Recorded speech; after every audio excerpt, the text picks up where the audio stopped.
Ah, the suburbs. Quaint, quiet, and full of things like grass, shopping malls, good schools, low crime, and wild, unfettered racism. If we're going to talk about redlining, and we have to talk about the Homeowners Loan Corporation.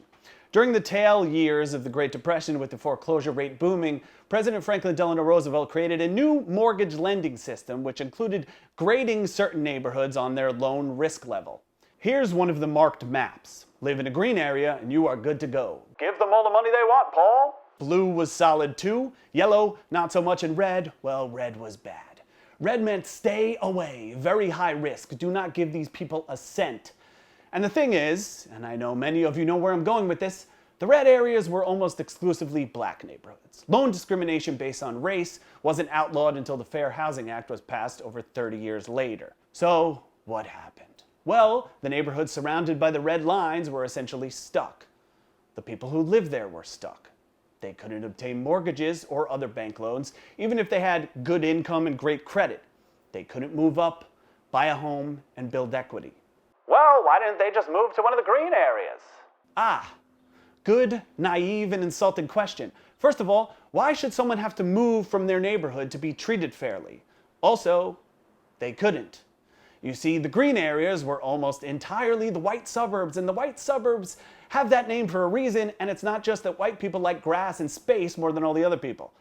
In many, many suburban housing developments throughout the country, including the very first, William Levitt's Levittown on Long Island, black people were legally prohibited from buying homes there.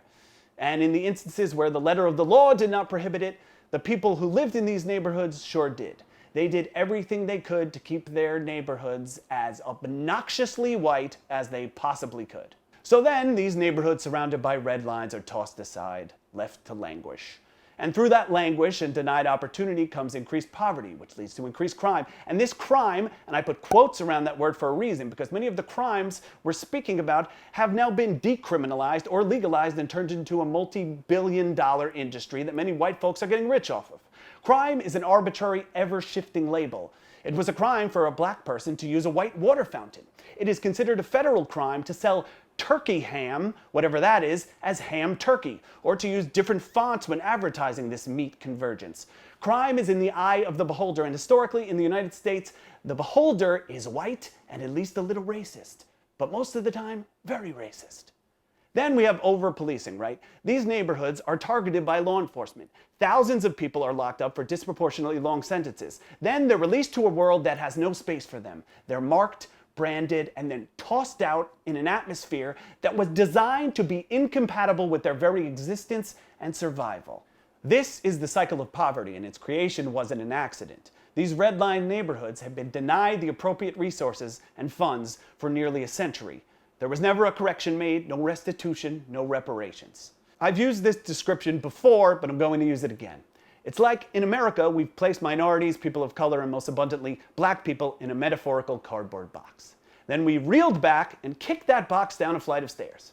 And then we step back, develop immediate amnesia, notice the box is at the bottom of the stairs, and we look at it with great disdain. Why in God's name are you at the bottom of the stairs, and why is that box destroyed? Then we walk down to the bottom of the stairs, we hear their story, and we feel really bad. And so we paint a few murals, slap a piece of tape on the box, and head back up the stairs. Red lines were drawn around the areas that were deemed to be unworthy of advancement, of prosperity, of equality and opportunity. This is what America has done to black people time and time again. We correct something horrific in the past and replace it with something less brazenly horrific, but something horrific nonetheless. We never make up for what came before, we just do something else. We never bring the box back up to the top of the stairs. So how about we buck that trend? How about we give these neighborhoods, the ones we drew red lines around and tossed aside, the resources they need to be successful? How about we finally improve education, healthcare, infrastructure? How about we reallocate funding from law enforcement to social, vocational, and recreational programs? How about we institute a system of reparations to actually, for once, atone for the past rather than discarding it entirely? I'm Jesse Mechanic. If you like this video, please subscribe, hit the bell icon, share with your family, friends, and anyone you've ever met. We're trying to really educate and speak about these topics in a more in-depth level, and we want to grow this platform, and that's how we're going to do it. So please subscribe. Thanks.